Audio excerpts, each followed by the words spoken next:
terror suspect, the underwear bomber, Umar Farouk Abdul-Muttalib, pleads not guilty on charges that he tried to blow up that plane on Christmas Day, but most Americans are still wondering how he was even allowed on the plane in the first place. Why are air passengers from nations with heavy terrorist activity and lax security not subjected to more scrutiny? Are we so afraid of international public opinion that we're putting ourselves at risk?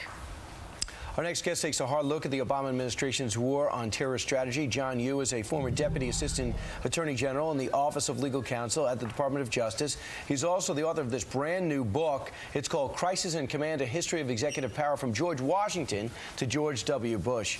John, do you see a problem with the way we're treating these terrorists, or are we doing something that the Constitution demands we do?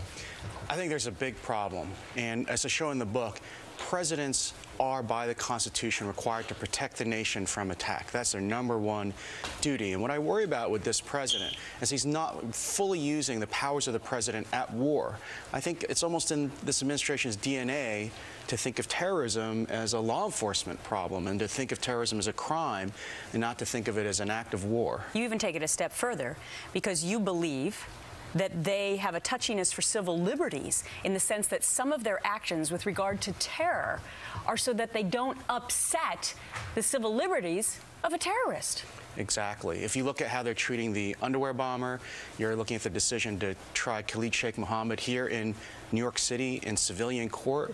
These are people who are enemy soldiers, and they should be detained by the president under his war power as enemy prisoners, and they should be interrogated. The last thing they should be getting is lawyers, Miranda rights, and a chance to appear before a jury of Americans and have the same right as Americans would have if they were tried for criminal problems. In your research for this book, in history, have there been other situations where presidents have acted differently in similar circumstances? Yeah, one of the things I try to show in my book is that our greatest presidents, the ones everyone agrees are our greatest presidents, Washington, Lincoln, FDR, when they were faced with challenges, some of them by war, they responded by using their president's powers as commander-in-chief, using their military powers. All three of those presidents used military courts. Outside, are they going outside the Constitution when they did that? No, the Constitution anticipates that in wartime the president has to step forward and use his powers to do things like try suspects in military courts rather than civilian courts. All right, let's go back just for 1 second. I don't have a lot of time, but I want to know your thoughts